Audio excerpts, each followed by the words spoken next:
Blue's, no. Say here or I or whatever, but blue. You want to talk to them? Hit red in your live. Yes.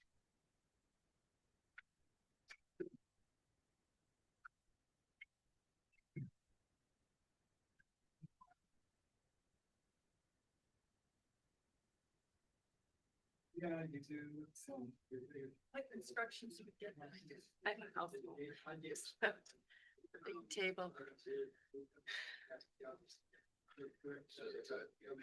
Is this how we talk or something? Press to talk for a short time, but just push red and see. Okay.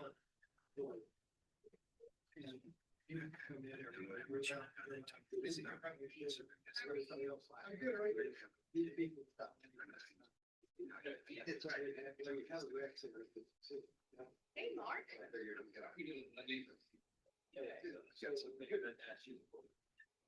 That's what it, it's really more. But just having the rules here.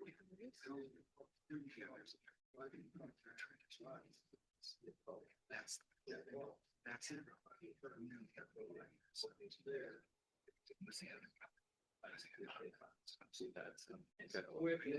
Yeah. But that neighborhood is.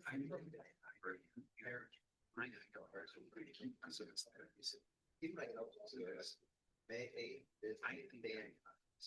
Let me know. I can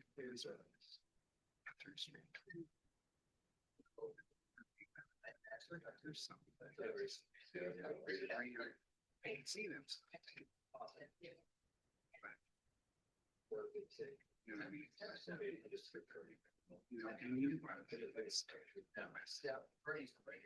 Yeah, but it's really in three ways. With an all stock, there's only three. If right now it doesn't go.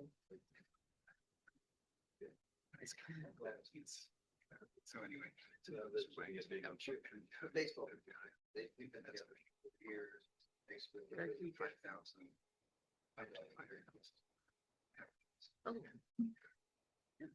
Everyone to be successful, and that's what the money's for.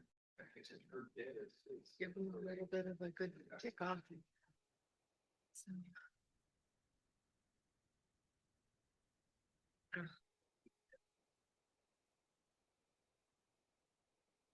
I don't think he's okay, probably. I saw them fly into the neighborhood, coming into the basement. Yeah, well, there you go. Okay, that was the question, right?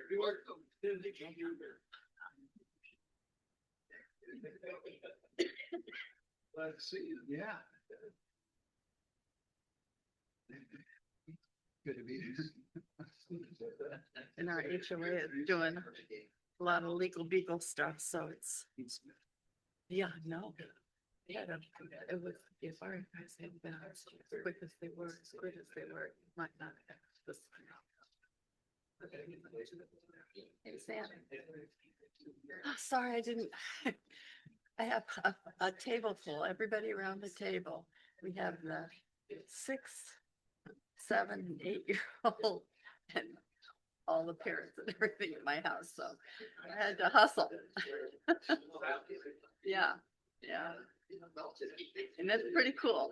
I love it. So.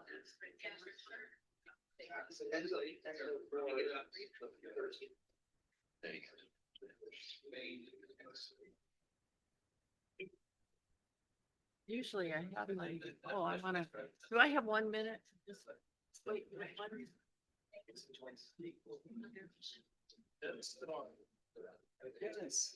Bernie. Dennis, welcome. We have a very house. Full house. Except for Jones. I mean, we did. I'm not missing it. It's just been a busy day. Yeah. I think ADR. Okay, it is 6 o'clock. Party in my house. Okay. Okay, it's 6 o'clock, so I'll call this Wednesday, March 4th, 2026. Board of Trustees study session to order, and the clerk call the roll. President Brown, Here. Trustees Donaldson, Here. Dykstra, Camphor, Here.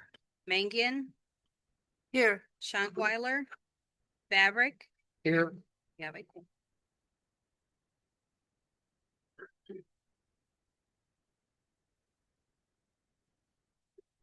Okay, I'm just gonna skip ahead. If people haven't noticed, we have a new mic system here that you have to push in order to be heard. I guess red is constantly on. So you have to take it off, and then blue is push to talk, and then it comes off, just so everybody's aware. Okay, we'll move on to public comment. If anybody has any comment, please step up to the mic. You'll have 5 minutes. I'll let you know if you go over 5 minutes, but anybody have any comments? Please state your name for the clerk so she can put it down in the minutes.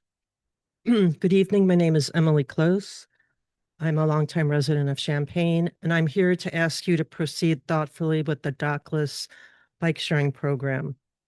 Champaign has had this program since, I believe, 2019, and I have lived in Champaign for 32 years, and I've noticed that these these e-bikes are left everywhere, often to the detriment of pedestrians who are trying to walk safely on the sidewalks, joggers, runners, dog walkers, regular old pedal bicyclists, older people or infirm people using wheelchairs, canes, or walkers, visually impaired people, little kids at play on sidewalks, people just out for a stroll, people walking to work, people pushing a baby carriage.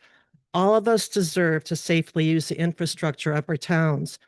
That safety is compromised when e-bikes are abandoned on sidewalks and left for us to trip over. Second, these vehicles are a silent danger. You can't hear them when they come up behind you and try to run you off the sidewalk.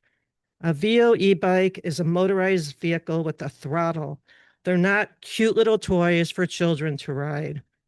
They're more like motorcycles, so they can go fast. And you can't see them at night, and you certainly can't see them or hear them when they're weaving through traffic. Third, if you bring 250 VO e-bikes into Savoy, how are you going to monitor the program? Champaign does not, in my experience, adequately monitor their program. For example, the Champaign Planning Department has told me repeatedly over the years to call VO with my concerns about safety. Well, the company is less than helpful. The CSRs who answer the phones are many states away, California, Utah. No one who answers the phones is local, so those reps know nothing about Savoy, Champaign, or Illinois for that matter. And supervisors are never available. VO's stated MO is for the CSR to send an email to someone locally who might be dispatched to pick up the errant bike to recirculate it, or the bike might sit there indefinitely blocking the sidewalk or street due to VO's apparent staff shortage. In my experience, accountability from VO to the townspeople and the communities they serve is scant. Fourth, the business model of VO is archaic. Like Blanche Dubois, VO relies on the kindness of strangers. Strangers like Joe and Jane Citizen are asked to call VO at 855-836-2256 and report its abandoned and compromised e-bike so they can be picked up and recirculated because VO just doesn't keep track of its own vehicles.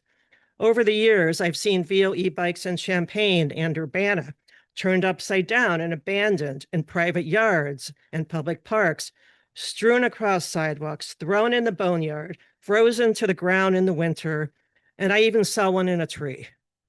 They're an eyesore and a menace unless the program is stringently monitored from the get-go.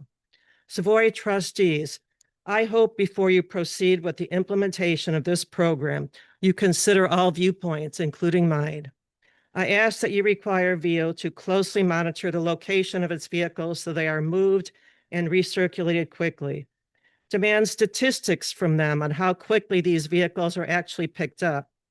Make citizen safety the cornerstone of the policy you put in place for any micro-mobility program like this. We all want to feel safe when we're outside using the city's streets and sidewalks. That's really not asking too much. Thank you. Is there any other public comment? I see Teddy Davis walking up. My name's Ted Davis. I live at 409 Graham Drive in Savoy, which is at the corner of Graham and Prospect. And you're thinking about putting a three-way stop, or you call it an all-way stop at that point. That would be a very good thing. It would obviously help me, but I don't worry about me. When you have your biggest problem is when you have a meeting or something across the street on weekends. You've taken the parking off of Prospect, which has helped considerably. But at that corner, you've got one that goes flying right on through, and you've got two others that stop. People that are on Graham Drive cannot see Prospect until they almost get out onto it, anything coming from the south. And if you think they don't go around that corner pretty fast, you're wrong during the day. And definitely when you have a convention or something across the way like they do on weekends. So I would recommend that it would be good for you to slow that traffic up a little bit there. Thank you.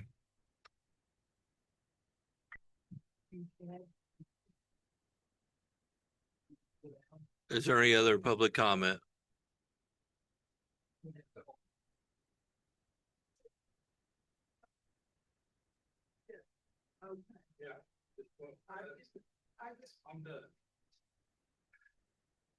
Okay, I know you just walked in, so you get 5 minutes, so I We're was ready. on the assumption today that we put this stop sign at Graham and whatever that street is.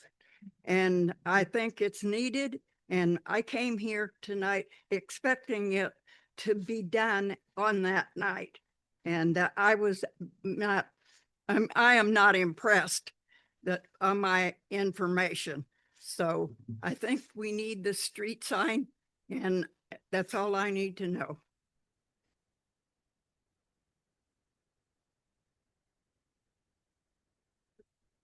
okay, is there any other public comment? Okay, seeing none, we'll move on to president's remarks. I'm gonna go ahead and turn this over to Andy to introduce our newest employee. Thank you, Mr. President. I'm honored here tonight to introduce Scott Beatty, who's in the audience, is our new communications manager. Scott, as many of you know, is a media professional with nearly 2 decades of experience in the area. As a seasoned broadcaster, he's probably best known in the community for coverage and broadcasting of U of I athletics, but he also brings expertise in media relations. With a background as a former news reporter with WDWS and the News Gazette, Scott has a working knowledge of local government. He's also hosted numerous news and talk programs, conducting interviews with elected officials and local leaders, including a few probably even in this room. As a bonus, Scott and his wife, Christina, have been Savoy residents for over 10 years, along with their 2 children. And Scott wanted me to let you know their 2 cats. Christina is a tenured professor at Parkland College in chemistry and in chemistry and forensic science. Before his time in media, Scott had experience in campus ministry and music. In his spare time, Scott has lots of hobbies. I won't go into them, but he likes coffee and running, and I think that's what we need to know the most. So Scott has been a great addition to our organization just in the last few weeks. His experience provides countless opportunities for us to expand our communications and media work, and we're excited to have him. It is a part-time position. That is accurate, yes. Anybody have any comments at all? All righty.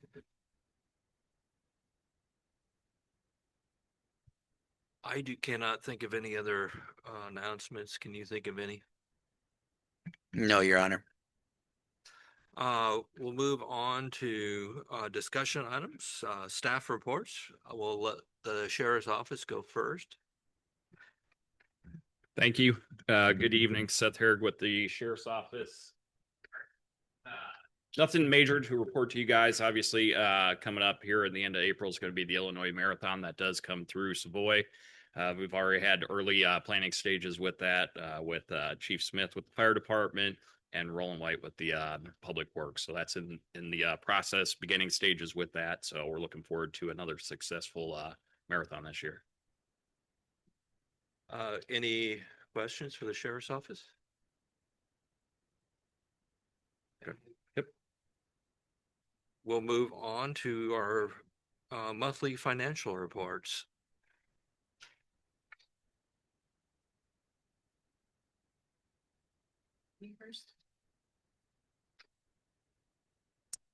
Hello, Mr. President, and good evening, Board of Trustees. I'll talk about the treasurer's report real quick first. As compared to last month, we have a little bit more money on hand, and we're sitting at about $20 million. Items of interest that might be of interest to you on the disbursements are a few project-related things that Roland's been working on. We've dispersed, and this is in January, we dispersed $27,000 towards the Prairie Fields multi-use path, which is also funded by the ITEP grant. And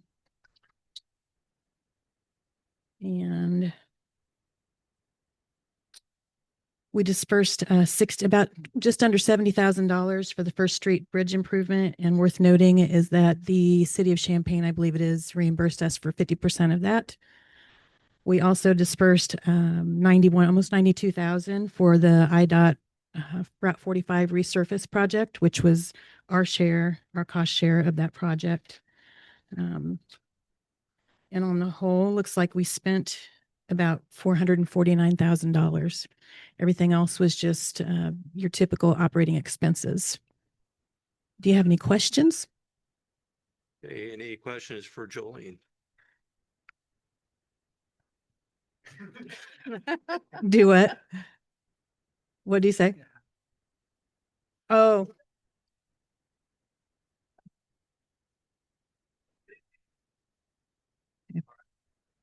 Do you want me to do the investment report now? Okay. So we also have the quarterly investment report. We have about $20 million invested at this time, which is about 99.2% of all cash on hand. Bear with me. Of that 20 million, about 19.2 million is available. It's very liquid. We can withdraw that anytime that we want to. As you see on page 5, you can see the quarterly, I'm comparing 3 quarters of Q3 on a fiscal year basis, and the interest earnings, but basically investment earnings, continue to go up. However, I do expect to see that to start dropping because as you'd expect, the interest rates are dropping. If you look at page 6, you can see that on this bar chart that we've continued to go up, and now we're starting to see a little bit of drop. That's a little bit because of rates, and also we're going to start seeing more money go out the door as we start working on Curtis Road. Right now, we're averaging about $13,000 a month from interest income on CDs, and then the remainder is all on pooled investments with Illinois funds. I also have noted in here that we would look at other ways to invest our money. I did look into treasuries last month to see if that would make us any more money. And to be honest, Illinois funds actually earns us more money, and the money is more liquid than it would be if I put it into treasuries. So I think that's it. Do you guys have any questions for me?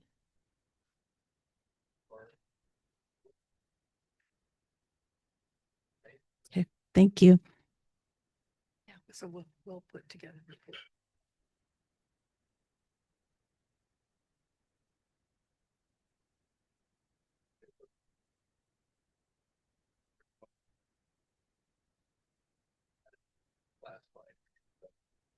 ahead. Monthly financial report, please. Go ahead. So we just wrapped up, obviously, the third quarter. So We're getting to that time of year where our budget comes down to a lot of reallocations. We had about 7 this last quarter, which really isn't too bad. Some of that was because of some projects, again, that we are doing, mainly the downtown demolition to get that started. There weren't really any big budget increases or decreases. We're kind of on par. And then you'll note on the budget impact, if you look closely at the budget report that you were given, the fire shift wages are above and beyond what we expected. That is because when we initially budgeted, we did not expect the shift wages to be completely full as they are. So we're blessed that they're really full, but we also really didn't think that they would be. So, but we're going to make that up through some different reallocations and any money that comes in for the fire with their lift assist and the fire subscriptions that will all go towards that overage. So it'll all be fine in the end. And because of those shift wages, that also makes our Social Security / Medicare go up as well. It's kind of a reciprocal kind of thing. And then unfortunately, the poor fire department has had its share of grand repairs this year. And that's something that we can't do anything about. It just happens. So we just kind of go with the flow and find the money where we can to make that happen. Other than that, I think everything's pretty much on par. Does anyone have any questions? All right, fantastic. Thank you.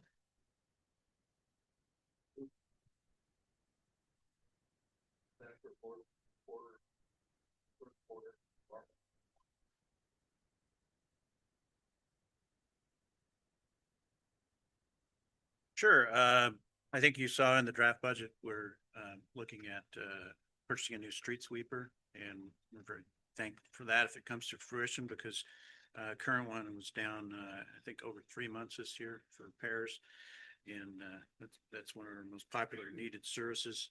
Curtis Road was mentioned.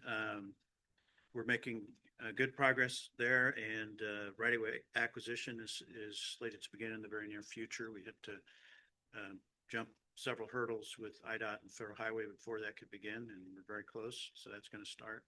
We've had some very good meetings with the university and with Canadian National Railroad. And as I mentioned before, we got a $3.3 million IDOT grant that's helped us got out quite a bit, and we're planning to come back on that with a study session planned for later this summer.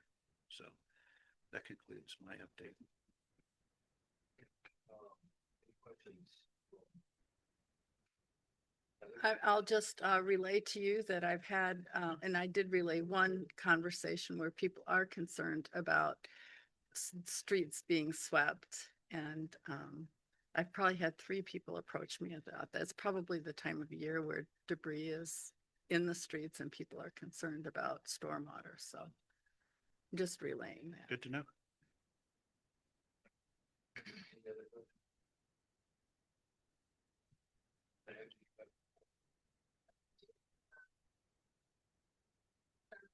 questions? Sorry. Okay, so the Community and Economic Development Q3 department, community development, we've had 2 planning and zoning cases. Both have been approved, it appears, sorry. The comprehensive plan update, we closed the survey January 1st. It seems there were 302 total responses. 87% of that was submitted by village residents. We're going to be continuing with that, working towards using the data we've collected from that and creating a draft report soon. Ori, the building safety supervisor, he's working on getting our code compliance updated. That final meeting should be done in early April is what this says. So he's planning on having that. And we should be able to come forward with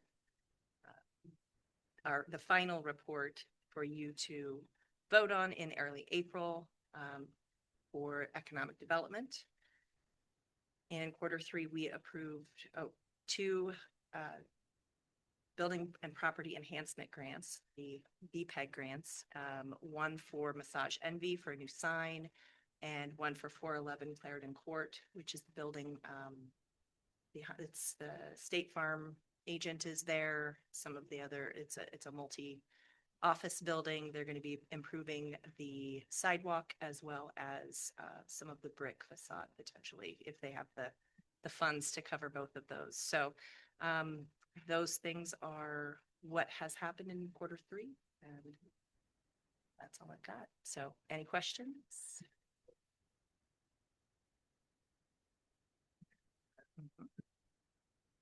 The other side. Sorry.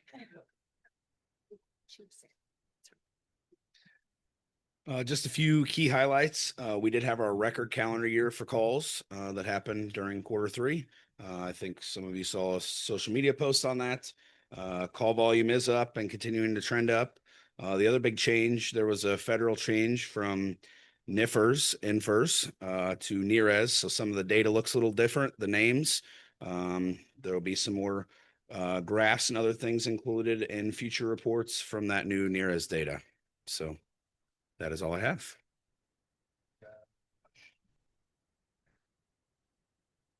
I see that the shifts are getting filled. Mhm. So it appears that you have sufficient personnel coverage for needs, but also that needs has risen. So do you still feel comfortable with what we have set? Yeah, so all of our shifts for the last several months have been filled, which is a great thing. There are times that we get multiple calls at once. So there's not a guarantee that others will be available, but we do our best. And I think we're in a pretty good spot with staffing currently. What came first, particularly, did the staff, the shifts fill first, or did the increased calls which created a need for shift fill? Shifts filled first. We've been very lucky and blessed that they have been filled, and then call volume has increased.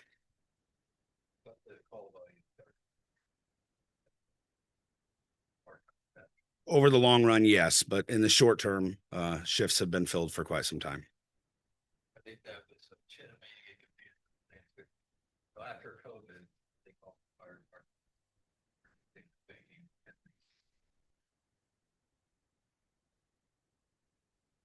Area.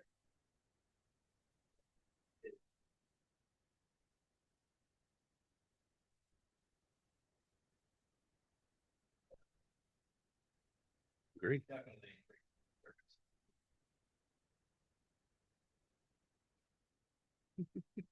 Just a comment, I do like some of the new data that's in the report coming out of the new federal system. The map is quite interesting too, to see where you guys are going. Obviously, I know of some of those because they're larger incidents as we're going further away, but it's very interesting how, I mean, obviously much of it concentrated in Savoy, but you guys are helping a lot of folks out around the county.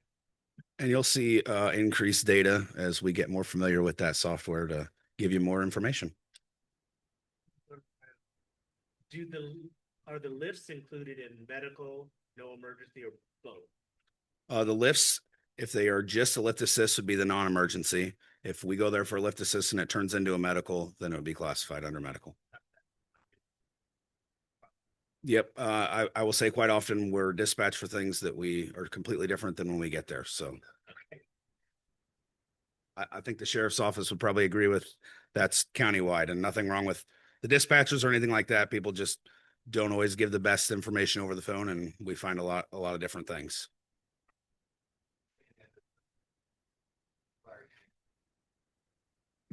Thank you, Sam. Nick.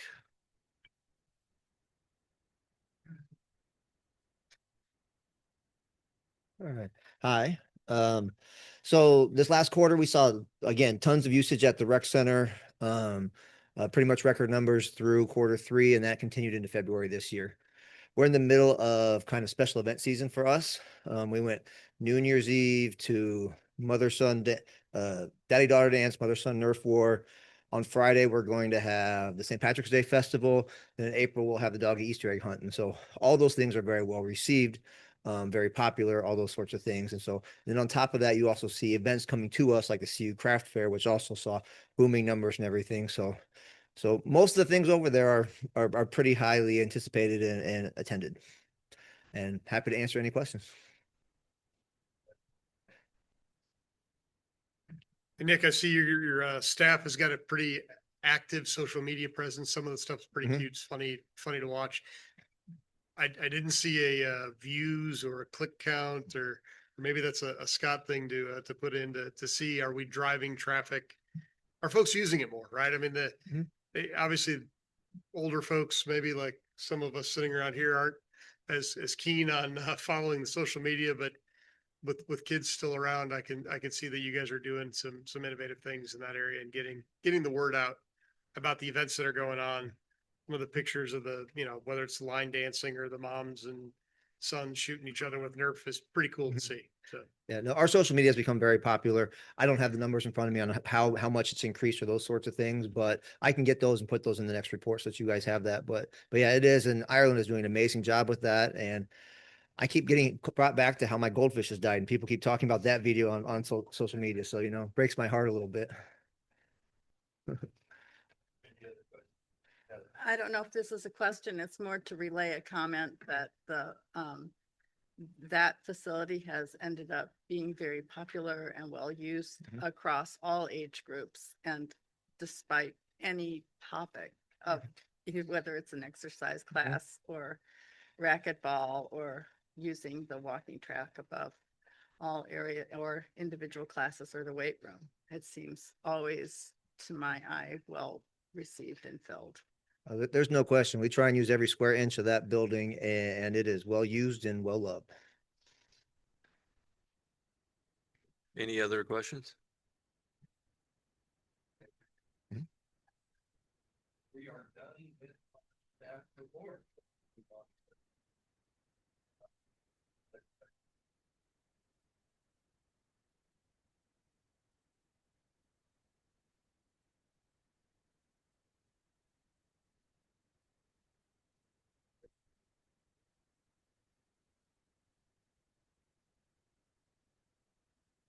Now, this was, I asked Andy to look into this when he first came here.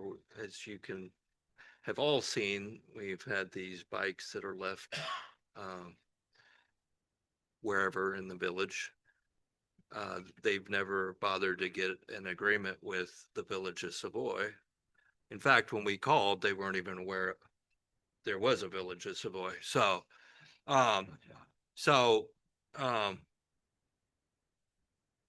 I wanted to at least let the board decide whether or not you even want an agreement.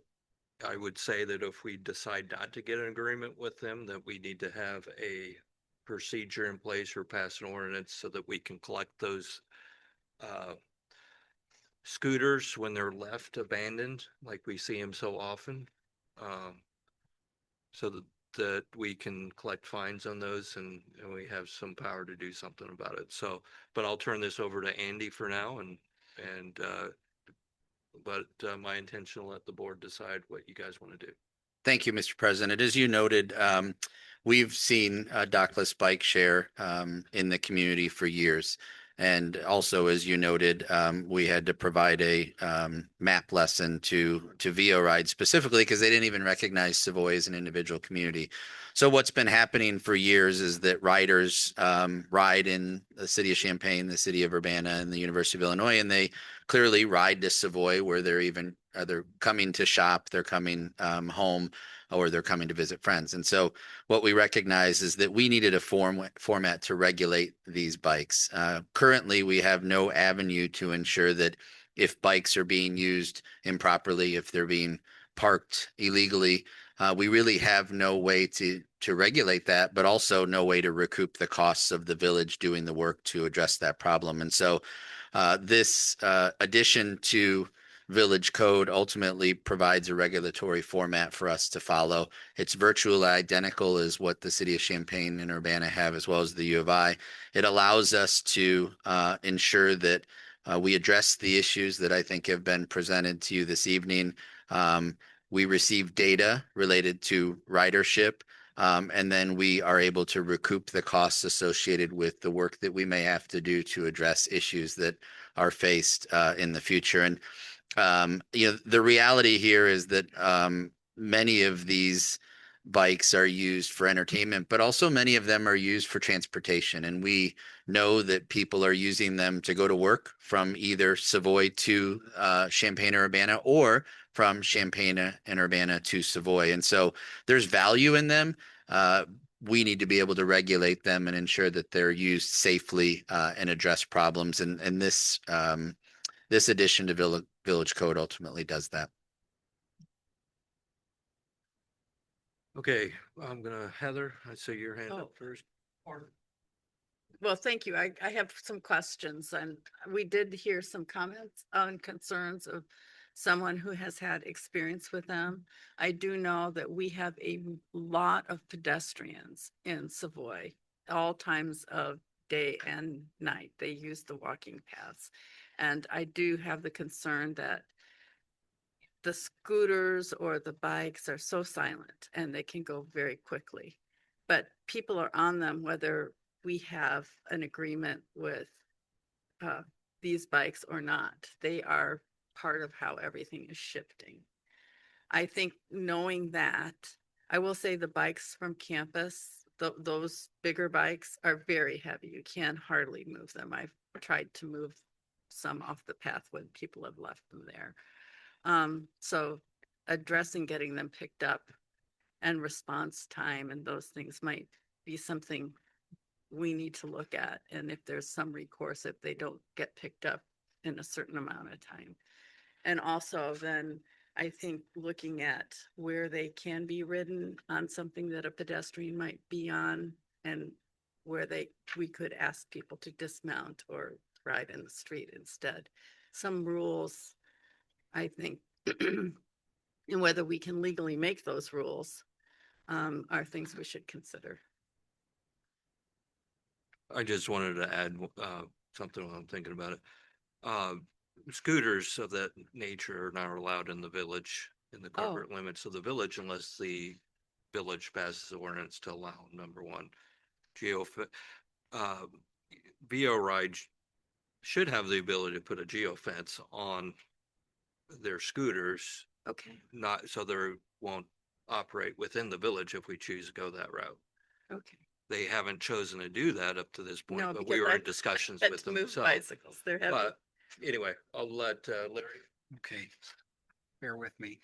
I may get a little granular on this. A couple years ago, I had in front of my place of business, I had a VO bike for 3 weeks.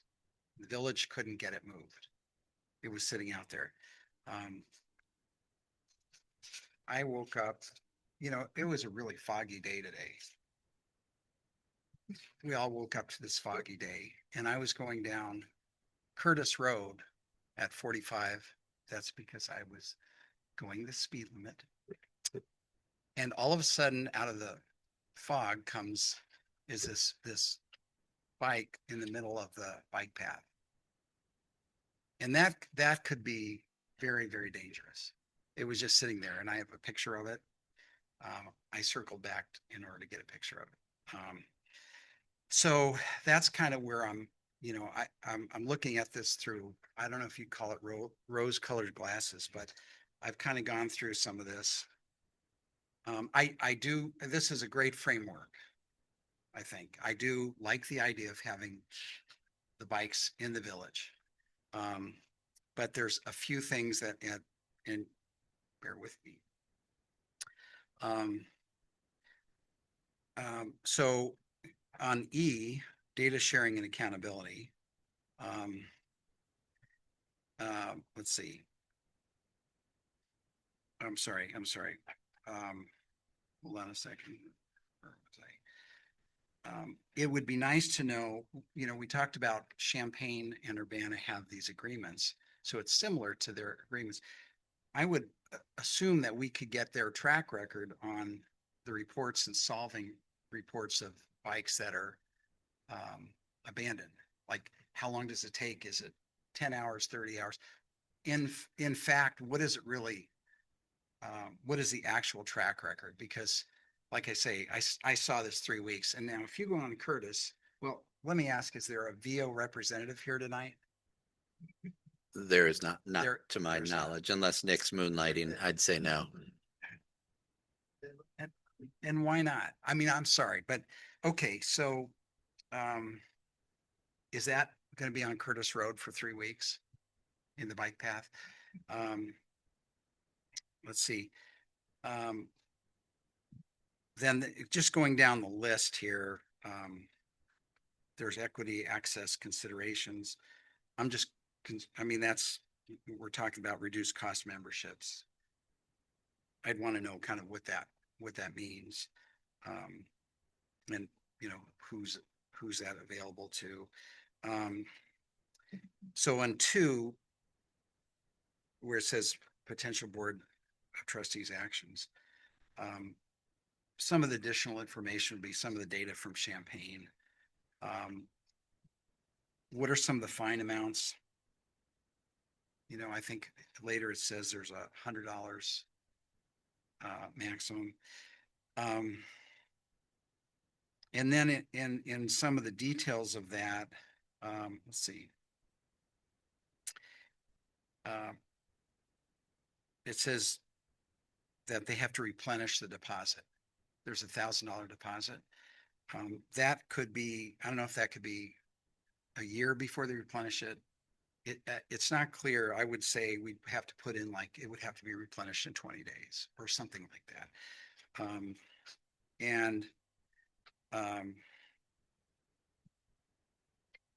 Let's see. Going farther. Each bike company on chapter 540-080. On D. Remove any, and I appreciate that they would need to remove any improperly dockless bikes within 3 hours of notification. How is that notification? What's the actual way of notifying? And how is that documented so that we know that is within 3 hours?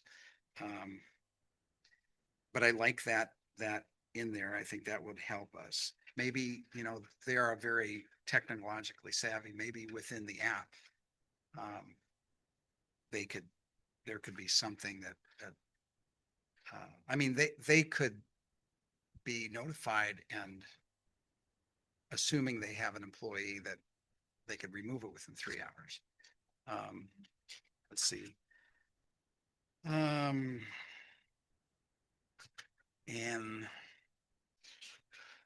the other thing is, if we have to remove those bikes, I would like to think that we would get reimbursed for Public Works' time to remove those bikes. And I think that could be in there.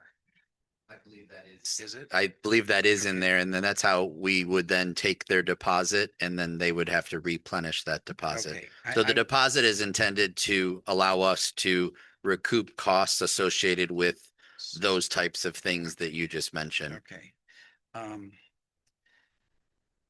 And then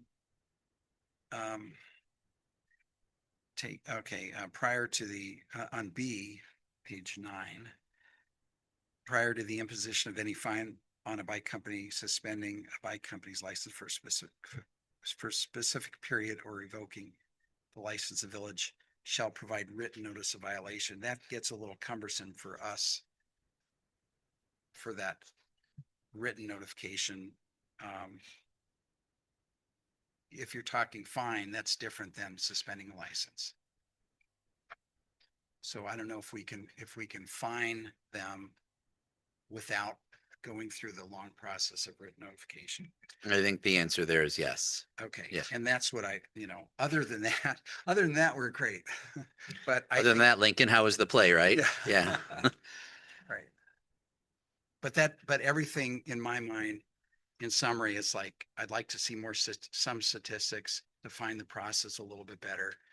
And I'm looking at it most important from what I see on Curtis Road. And I'm just going to say, everyone here, check it out in about a week or 2 or 3. Maybe the bike's going to be there still. Well, and I think to your point, I mean, as it stands now, we have no ability to enforce, right? And so, no, and the president mentioned, right, if you so choose to not pursue this, we can work with VO and any other company that comes into the community and geofence the village of Savoy off. That is my expectation, is something they'd be able to do. But without a framework to address these issues, you're right, that bike could potentially be on Curtis Road indefinitely. To reiterate, I like that framework with a few. Understood. Yeah, I think the framework is useful, and just to let people know, people are using those bikes. It's not uncommon for me to see that. So they're already using the bikes, and we don't have the structure to be able to impose the fine or whatever. One that I called in, it was gone in 2 days. So I haven't experienced the same frustrations maybe other people have. It wasn't 3 hours, but it was not. And some of them are very heavy if you try to move them, which I'm wondering if we enter in this, and it would be a very useful thing. There might be some tool that Public Works could purchase to help reduce the strain on themselves if they have to move those bikes. That's something to look at too, just to help our Public Works if in case of times they might need to intercede. The reality is we're very close to Champaign and Urbana and campus. And many of the people I know and have experience with are employed in those places, and they would use those bikes.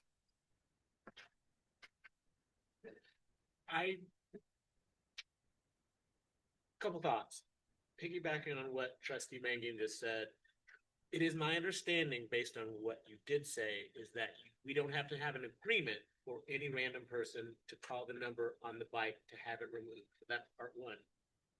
Part two, it sounds like there are varying degrees of how quickly they remove those bikes.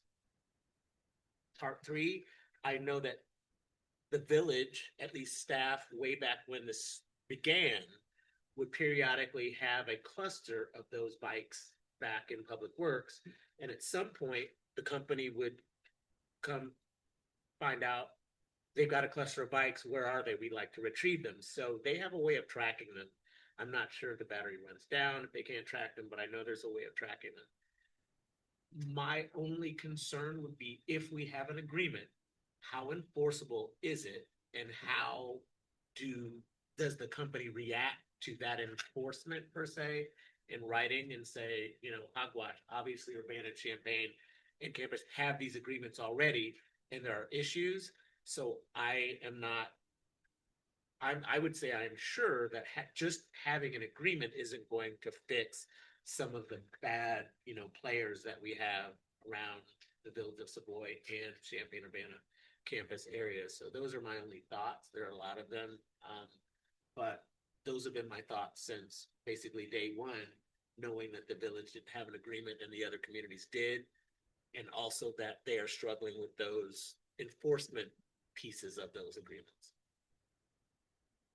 I do want to add another thought about it, but Christopher and I called the company probably a year before Andy got here, and we were given a contact and an email to report bikes that we saw, to have them removed, and we were assured at that time that they would be removed within 24 hours. And it happened for a little while, but as we all know, that we can see the bikes sitting at the same spot for days at a time. And it's really happened even before there was scooters. When it was bikes on campus, you'd see the bikes just left wherever the people decided to leave. So anyway, I wanted to add that, Bill. I know in the proposed ordinance that there is an opportunity to establish, you know, the geofencing. Does that include, I was not exactly sure, and maybe it needs to go, it's part of the agreement,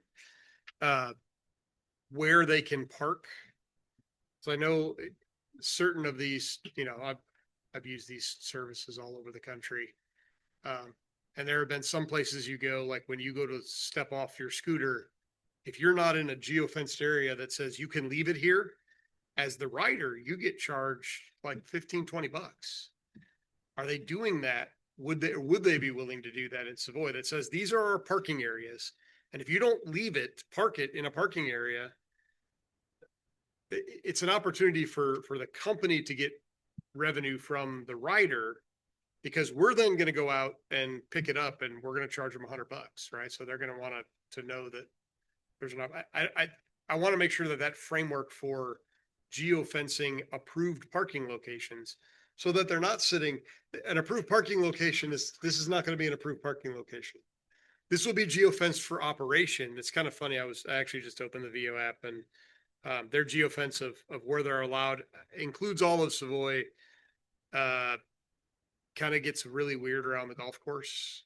They've got some things geofenced off, mostly the driving range, but it's a bit odd, and it stops at the interstate on the west side, and east side. It's pretty jagged and goes different places, but the entirety of Savoy is geofenced in for operation. But can we? I know many of the services allow geofencing appropriate pickup and drop off, and if we could do that and say, we're going to have an area at Walmart and an area at the various stores, an area in front of the certain, some of the apartment buildings or key places. And this is where you park them. And then when you're done, you need to go to one of those parking locations. And I know that it's enforceable. When I was in Tahoe, California, my wife and I had scooters and we had a blast riding around Tahoe and the scooters. But I was like 4 feet away from the painted area on the sidewalk where it said you could leave it. And it told me, if you don't move this over, I'm charging you. I can't remember how much it was, but it's real money that they're getting from the riders, because those municipalities enforce. They will send somebody out. If you're not parked in the appropriate area, they send somebody out from the city, and then those companies are going to get charged. We had public comment tonight from somebody who was cautioning us, right? Based on, experience in Champaign. Quite frankly, it's no different than the experience we've got in Savoy. But at the end of the day, the enforcement of this ordinance is entirely going to be up to what if we pass this ordinance and then don't do anything about either going and collecting them, moving them, what have you, and charging them $100 every time we do it, they will continue to do what they've always done. But if it starts to cost them, and I do, Larry mentioned, we do need payment terms on the replenishment, but we're going to give you notice, and, net 15, you got to have the, money back in our bank account. And these things are, should be non-negotiable, but I think there's an opportunity to set an enforcement standard. Maybe that's different than what the university is doing. And that will change how VO operates within the village limits. And it's up to us to either make that happen, or if we don't make it happen, if we don't send people out to go pick them up because they haven't been picked up in 3 hours and it's during peak hours, they'll continue to do what they've always done unless we do something to change their behavior. I do agree putting this in place. I think without a framework, the only thing we've got to do is to go pick them up and store them in the back 40, and then they get mad when they got to go collect them all. But we really don't have a mechanism to find them or have it. I would rather have an ordinance in place where we control it, but I would like to see specific geofencing of appropriate parking locations to be written into those agreements. I mean, I'm seeing that the language kind of might be there under the authority of the community economic development, but that might need to be strengthened a little bit for geofencing. One of the challenges, if I may, to that, and I agree, in the city of Champaign, actually, as well as the U of I and Urbana, designated specific drop-off points, but their urban makeup allows them to do that much easier than we do. And so, for us, of course, we couldn't force a drop-off point to be on Walmart's property because it's Walmart's property. And so really the only, I guess, obvious locations would be Village Hall, the rec center, and, potentially the fire department, public places, because we don't have a infrastructure like those urban type areas. Now, it's not saying we can't figure out something, But that will be a challenge to kind of accomplish what you just noted is, our makeup is different. We're suburban, right? I mean, and so it makes it difficult to find common spaces to either force drop off or force gathering for the bike companies. I just want to offer that as just a consideration. I've never really followed this very closely, but even knew I'm assuming that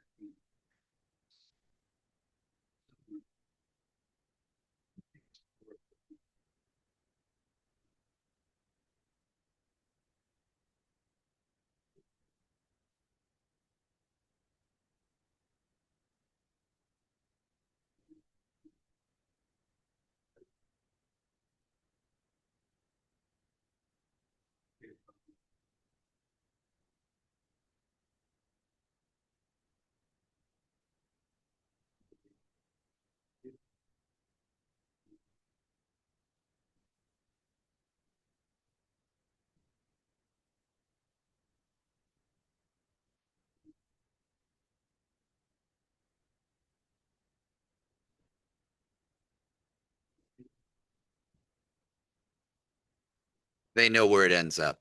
They don't know what path, they know what path it will take. They don't know where it's going to go. They know where it ultimately goes, if that makes sense. So they don't have to put in, the rider doesn't have to put in, I'm going to 123 Main Street.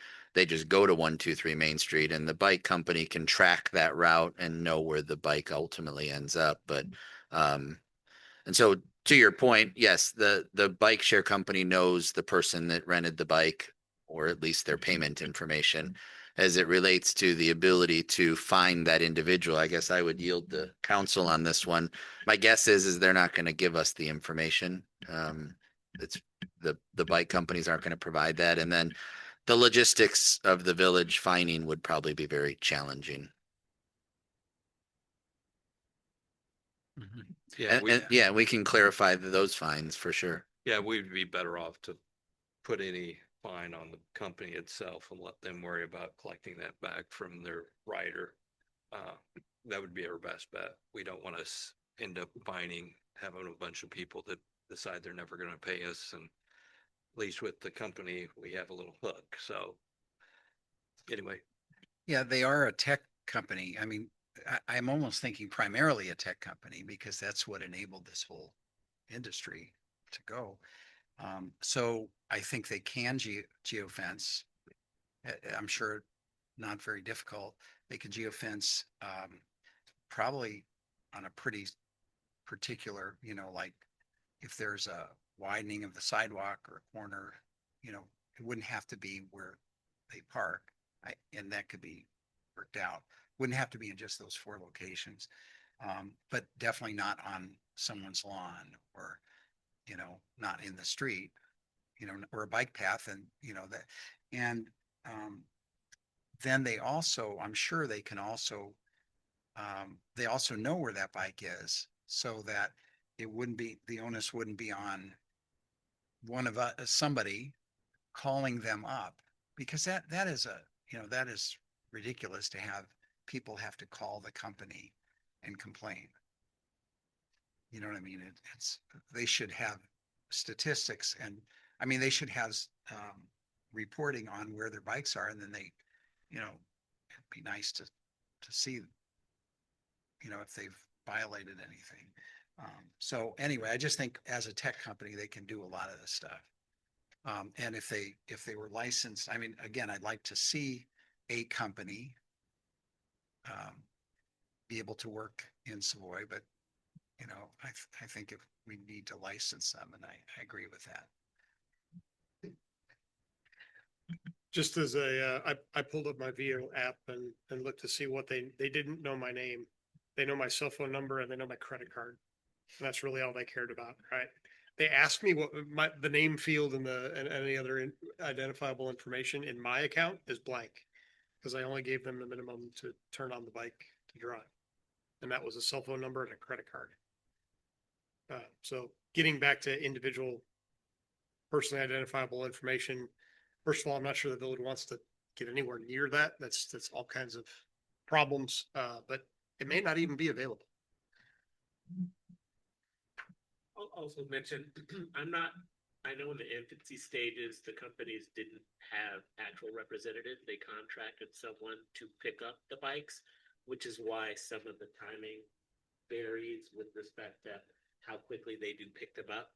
Don't know how much that has changed, but I would be hard pressed to think that VO Bike or whomever the tech company is has staff in Champaign or any community at that servicing their pickups. They contract someone, which is, why they have that number. Hey, you need to go pick up this bike in this place at, level.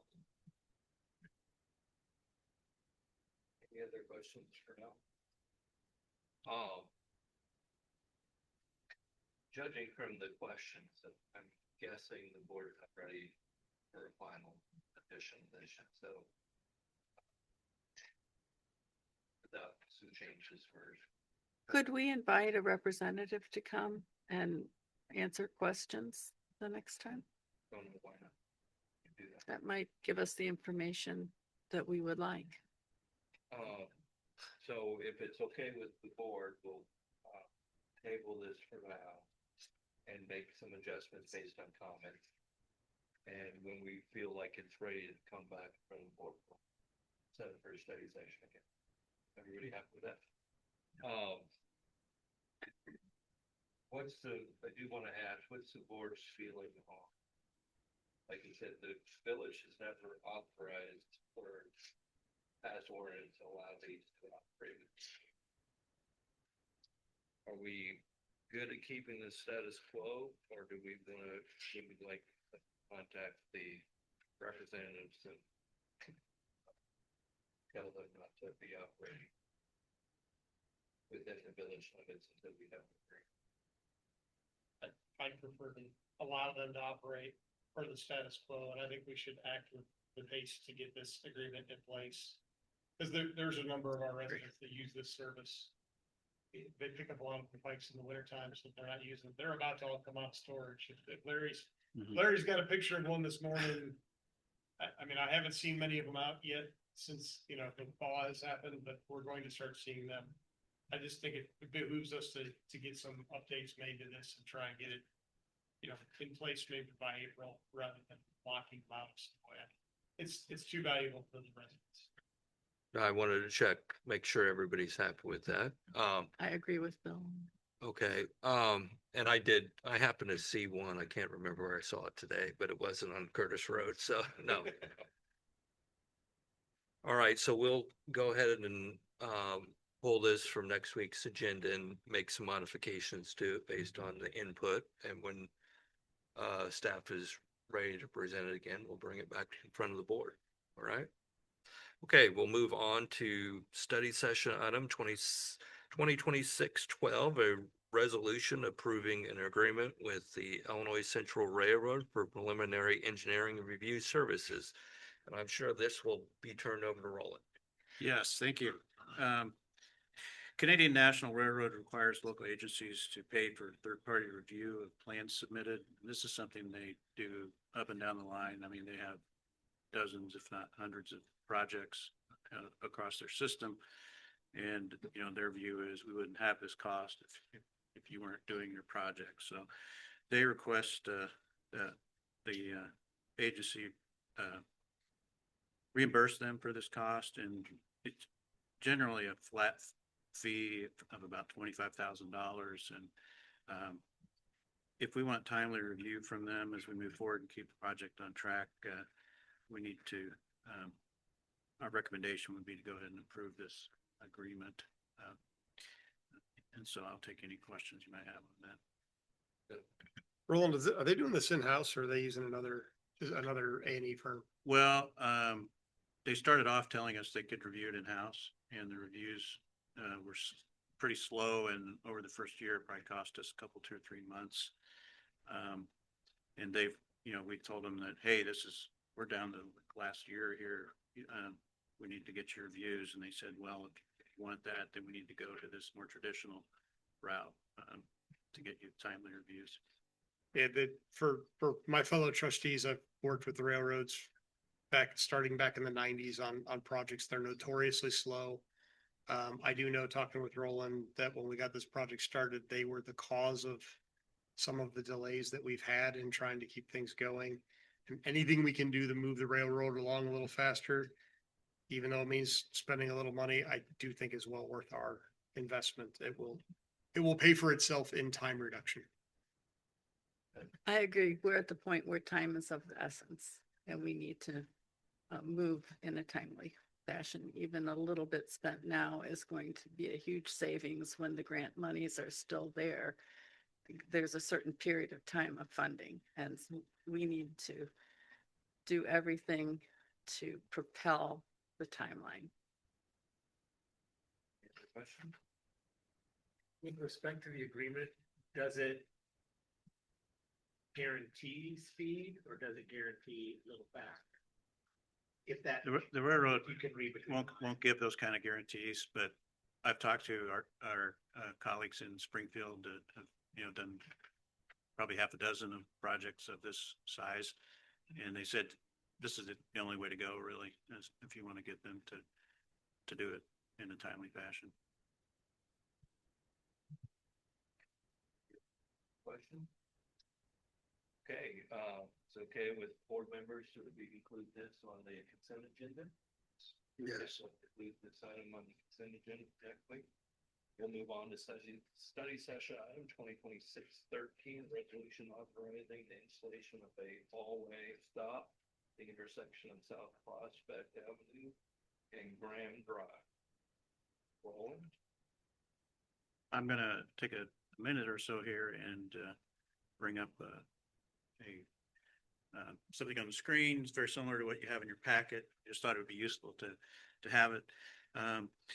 What we're doing here is, as you noticed earlier, at the result of community request, looking at, in my view, correcting a situation where we have very odd stop sign configuration with 2 out of 3 legs of the intersection of Graham and South Prospect stop controlled, and the third one free flowing. And it's at this kind of intersection, it's very rare to see that kind of configuration. It's the only place that I could think of where you see that is large commercial entrances where you have one free flowing, the others stop.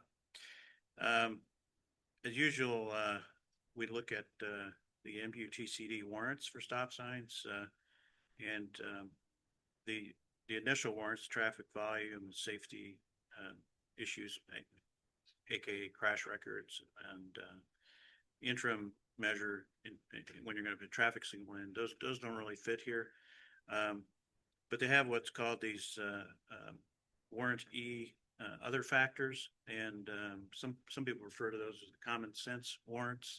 They were adopted by the MUTCD to give local communities some flexibility because they can't imagine every situation like this. They couldn't have thought of that this would exist. These warrant E criteria are they describe them as left turning conflicts, intersection of 2 through collector streets, residential collector streets, and an intersection where pedestrian and bicycle movements support the installation of an all-way stop. This is a diagram you have in your packet, and I would mention that let me go back to the initial.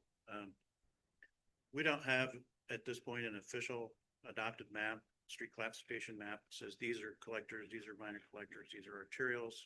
IDOT has some maps on arterial classifications. We have some studies that have shown some thinking on what collector streets are.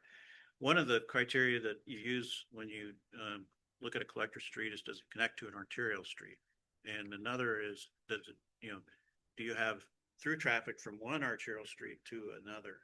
And I would argue that with the combined couple of Prospect and Graham, both connecting to Route 45 and Church Street, you do have that free flow of traffic through here that looks like a collector. But that's really kind of a judgment. So let me go to the intersection and look at some of the conflicts we currently have. And one of the concerns here is, if you go there all the time, maybe you're used to it, but we do have visitors at the rec center and people who come through town that have not been here before. And they come up to the stop at a stop sign, and they might assume that the northbound Prospect is going to stop. So that's one conflict, a vehicle conflict. And the other one is the Rupel path terminates at that intersection. And so we do have bicycles and pedestrians coming from that direction. And then there is a sidewalk crossing as well. And when you come up to an intersection, when you stop, you have a little more time to evaluate, is there a pedestrian to my right about ready to step out? Whereas if you're just coming through and you're going to sort of zoom through and turn right, you're maybe looking at, is there a car coming at me? You might, not notice the pedestrian to your right. You're also going to be going slower if you come to a stop. And we know that pedestrian car crashes, but the injury rate is much lower if the speed is lower. So I understand that the left turning conflicts, and I'll be honest with you, what they're typically talking about there is an intersection, a four-legged intersection where you have two oncoming cars, both turning left at the same time. That's what the turning conflict really applies to. But we do have somewhat of a left turning conflict in that we have left turning vehicles from westbound Graham that might assume that the through traffic on Prospect is going to stop. The number one warrant that convinced me that it made sense to recommend a stop sign, though, was the bicycle and pedestrian traffic. I think it would be safer. It's almost one of those things like don't have any stop signs at all or put 3 of them in, and I think if we remove even one of the other two, we might have more of a outcry than what we're currently hearing.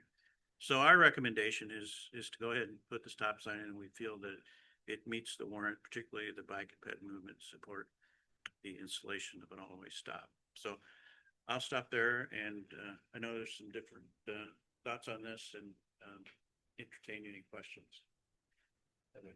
I'm there quite frequently, both in an automobile, riding my bike, or as a pedestrian, and that's a busy area right there. The recreation center can have lots of people coming and leaving all at the same times. I will say I support, it's sort of a no-brainer in the common sense area to have an all-way stop. It increases safety and gives time for a person to perceive a bicycle coming through or a pedestrian. And we also need to be aware that sometimes there's a heavy amount of people leaving, and though they can leave 2 different ways, they could be leaving this way too. So I think it's a no-brainer that the common sense thing to do is an all-way stop.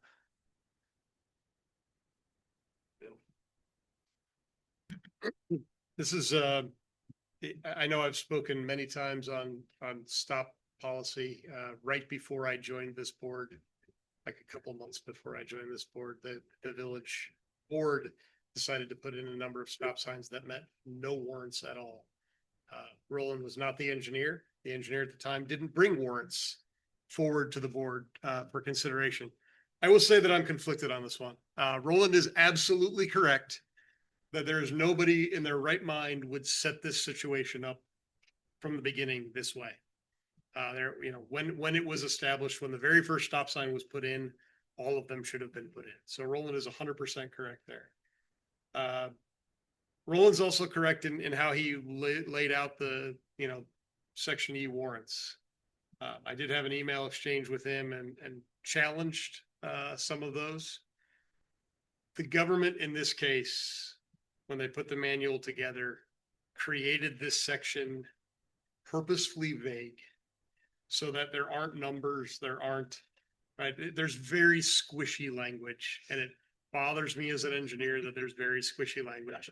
And the government does that so that an engineer in a village our size can have a weird situation and say, yes, this meets the warrants and we're doing the right thing in the engineering. And you can feel good about doing it without what I have previously called in past political stop signs, meaning that they don't meet an engineering criteria. They only meet the requirements of the body politic, us. And we say we should do this because it's a political decision to put in a political stop sign. And we have many of those, 4 or 5 that I can think of off the top of my head in the village that don't meet any warrants, and they're there. So this is not a hill I'm willing to die on. This is, I know in the last time we had stop signs, I supported one and not the other. The time before that, I was pretty against them. I think I've lost every time. That part doesn't matter. I don't really care about that. I just want the board to remember that as we're looking at these things, there are real reasons that we should put stop signs. They are not traffic calming. I winced a little bit. We had public comment today where the reason for the stop sign was to calm the traffic down. The engineer in me says that's exactly why you don't do it. You never use a stop sign, a traffic control device, to calm traffic, because it goes against human nature. It's the wrong thing to do, and you'll get the wrong driver behavior. At the same time, in this situation, however it got to have 2 stop signs and not 3, it's kind of crazy to me. So what I'm going to say is that I'm going to continue my caution about where to put stop signs in the village, and we should not be putting stop signs where it's because the body politic wants to do that. I'm calling those political stop signs. We should do it where there's an engineering reason. Roland has given us an adequate engineering reason. Did I challenge him on all of the warrant criteria? Yes, I did, in an email back and forth. And he had very good explanations and reasons why he feels that it meets the warrants, and it's certainly, I can say no from this chair if I want to, because not as my role as a licensed engineer, but in my role as a trustee. But again, this is not a hill I'm willing to die on. I think it's a pretty small issue, and I'll go with whatever the feeling of the board is. Yeah. I am not a engineer. Looking at it as. Take nice pictures. I'm aware of my surroundings. As Heather might say, common sense. So we've been here before, in my mind, when we had an issue with a school and people were speeding. So instead of addressing the speeding, we took all the streets in the village and lowered the speed limit. And we still got a complaint. We still get complaints about speeding in front of the school. So I like to look at what the problem is. And so with that in mind, I'm wondering, politically, we've had a couple of complaints. I don't know what the quantity of complaints we've had about that. I don't know how many accidents there have been there. We don't really have data on that, if any.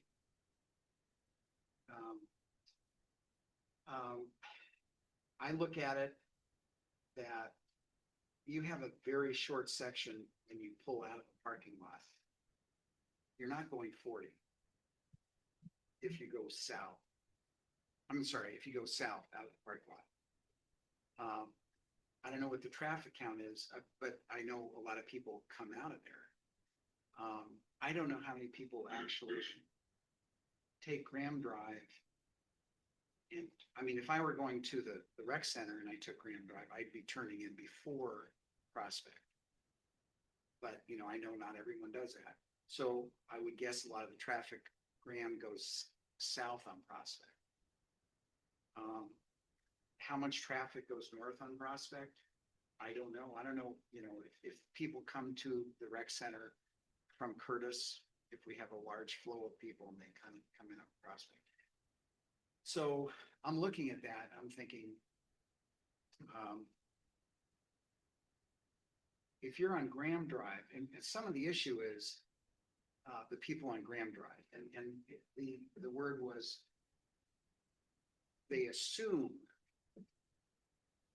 they're assuming on Graham Drive, they're assuming that the people on Prospect are stopping.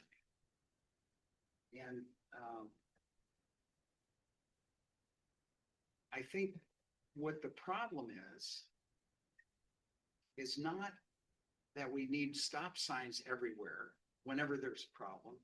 I think there's a way to put on Graham Drive, it'd be very cross traffic does not stop. Because that's kind of what the problem was described to be, that people assume, I mean, definitely very wrong to have 2 out of the 3 stop signs. I mean, it is crazy. I would say we need just to have 1 sign that says cross traffic does not stop, because the people coming south are not going very fast. People coming north are driving in on a regular street, and the people going in on Graham know that cross traffic does not stop. So that anyway, that would be my not hill to die on. So tonight, I am conscious of why President Brown gives me the side eye when he thinks I want to say something, because I've had comments about the VO bikes, and now I have several comments about this, and I too am not an engineer.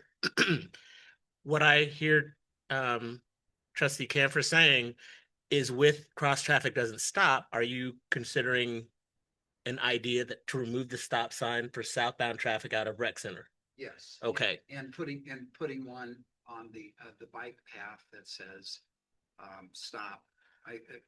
Okay, thank you for saying that, because in my head, as I was looking at Roland's map, the stop sign there at the drive heading south towards Church Street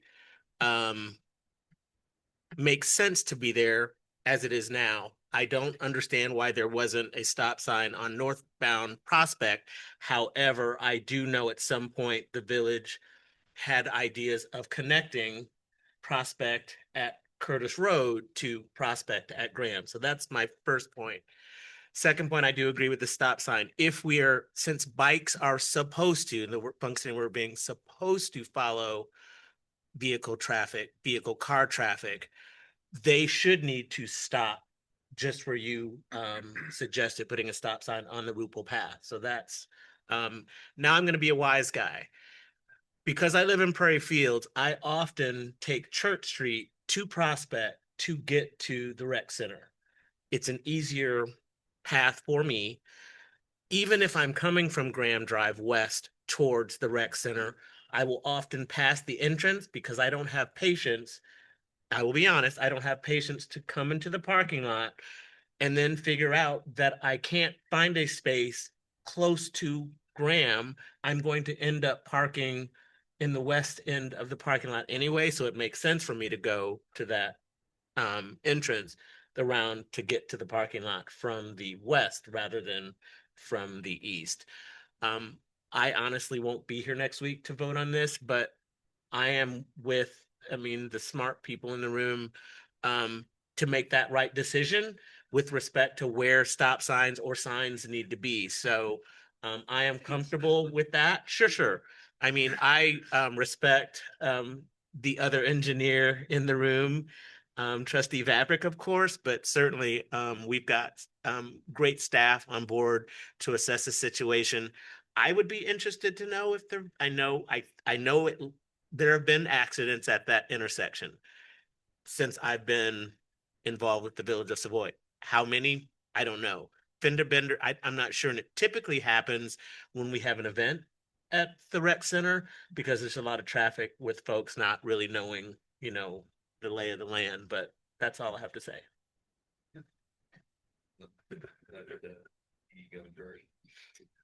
The road coming out of the rec center, is that a city street? Yes. Okay, so it's not part of the rec center lot. I looked at the GIS and it is public right of way, so it in some sense it acts like a street because it's in right of way. I guess the reason I was asking was I was thinking, and Nick may hate me for thinking this, but I was wondering if we couldn't make the going into the rec center and the coming out from the rec center, the exit that comes out and eliminate that street as far as any motorized traffic on it. I don't know that I would recommend that because the parking lot currently has two entrances and just from, depending on which direction you're coming from, you know, it's nice to have two entrances, and from an emergency response standpoint, it's also good to have two ways in. How about a roundabout? No need to complicate things. Good place for. I ask, I ask Nick, are you aware of, the traffic and accidents at that corner? I can only speak anecdotally from what I have observed, but I've never spent time to really study that. But the people that come in on Prospect drive a lot faster typically than the people coming in on Graham. And so the people that come from down Prospect, they tend to come into the parking lot a whole lot faster too and come in at that speed. And, you know, I go in that way every day and come out that way every day. And every time someone doesn't stop going north on Prospect, it surprises me. Even though every day I do that of the last 4 or 5 years, it surprises me every single time. So I haven't seen a ton of accidents. I've seen a lot of near misses, those sorts of things. But do I think something to control it better would be helpful? I do. Whether it's a stop sign or not, I'm not sure, but there's enough issues or close to issues there that I think doing something about it would be beneficial.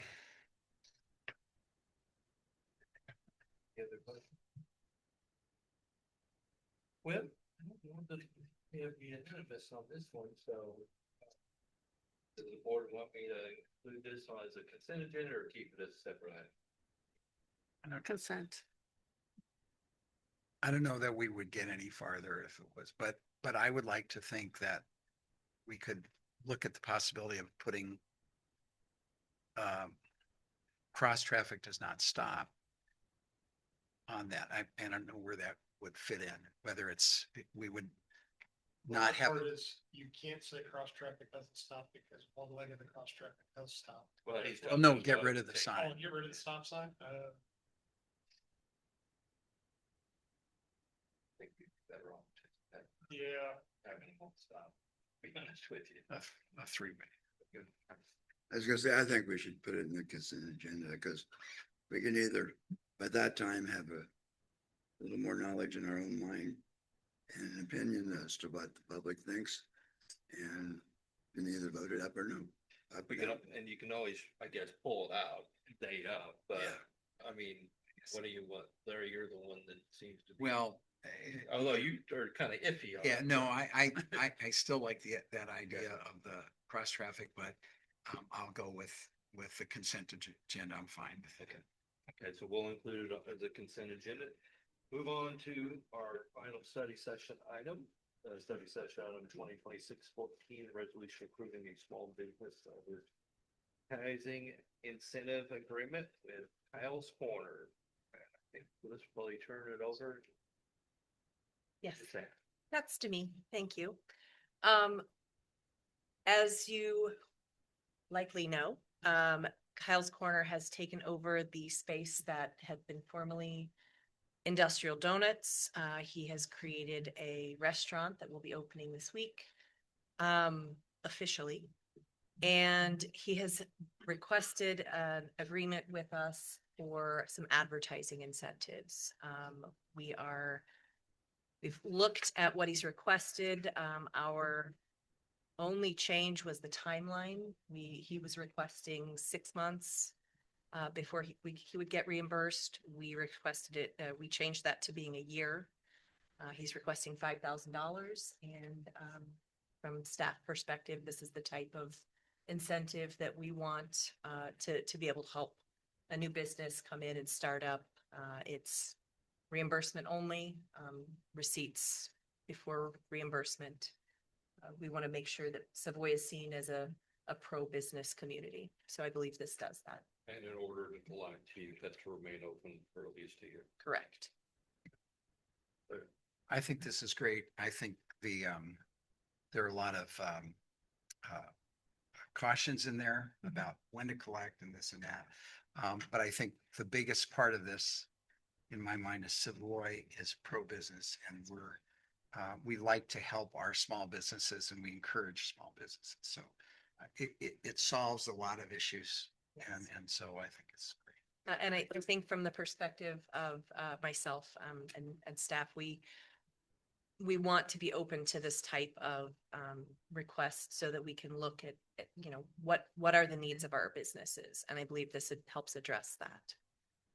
We might not be able to, buy them a new stove or, pay for a year of their rent, but this would be something that would be helpful and that we can do. It promotes Savoy when it's advertising, because I mean, that's correct.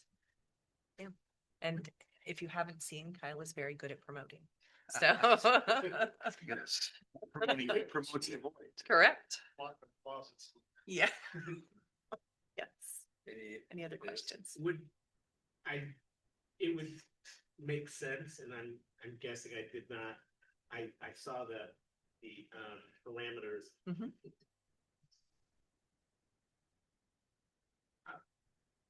I missed one sentence, I'm good. Okay, super. Any other questions? I missed. Okay. I mean, it seems like a pretty good agreement, but everybody okay with consent agenda? Okay, well, we put that on the consent agenda, we move on to new business. I admit to, well, one of our, board members or trustees on the police and fire, or the fire retirement system has had to step down due to family issues. And they haven't been able to conduct business because the makeup of the board, we only have 3 people that qualify to be on the board, and quite a member of the board, we don't qualify because we have no retired firefighters and so forth. We have no other full-time firefighters, so chief. So, in order for them to conduct business, Andy Ray, talk to Andy Ray, any of you know him, lieutenant or captain? Captain, fire department. Lived in our community for years, been in the fire department for years. He's interested in stepping in that role, so I'm gonna bring, from the board, the appointment next week. We would normally wait for the next one, but they've already had to cancel this meeting because lack of form, so be bringing that. Anybody have any issue with that? I don't. I would like to see a CV. We can set that up. Any other? Okay, so that'll be part of the consent agenda. If Andy to send out a little bio on. So. Anyway, and then the other thing I meant to mention during our my comments is we have a video system. Bernie, if anybody has any questions, but it should enhance our televising of our meetings, and we'll also be on YouTube at the same time. Get them all connected, and Facebook. I believe just YouTube, but I'm not the IT guy. Is that accurate, Bernie? Yeah, just YouTube. Yeah. HD quality. HD quality. Oh, my gosh. I guess. Yeah. Howdy. Okay, so, and any other new business? So only YouTube, no Facebook or both? Only YouTube. Thank you. Mine's not really new business, I was just gonna apologize for being a little exceptionally tired. But I've gotten through this. Oh, it's up. Now that I know that. Did we get it though? Okay, well, I was gonna say, now that I know everybody can see exactly. And more will come.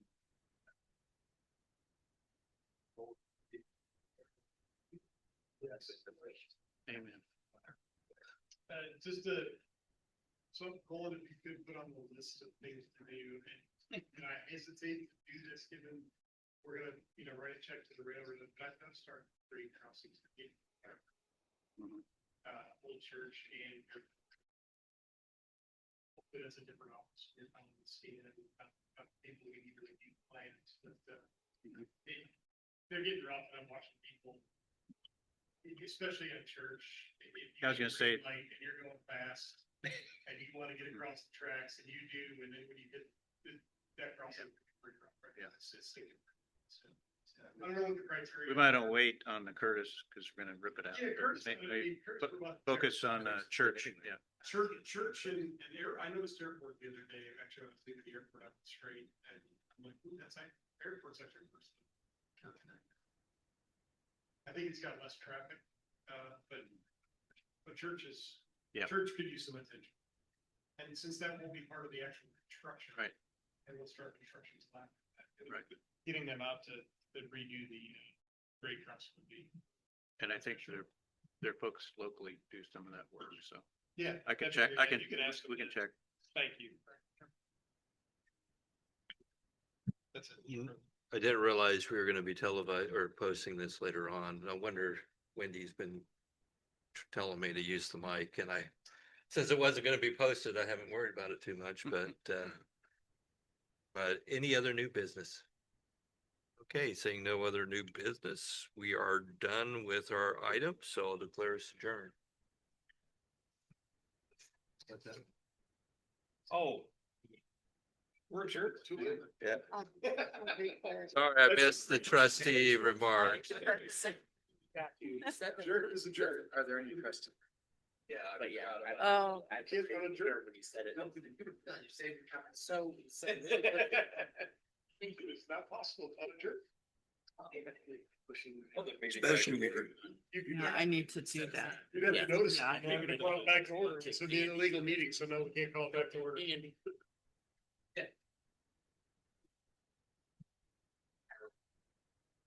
You will be here next week. Okay. I hope so. Not sure. I hope so too. I'm glad you're here. Thanks. I I'm glad was worried you wouldn't be, so We're gonna have the. let's see. I doubt it.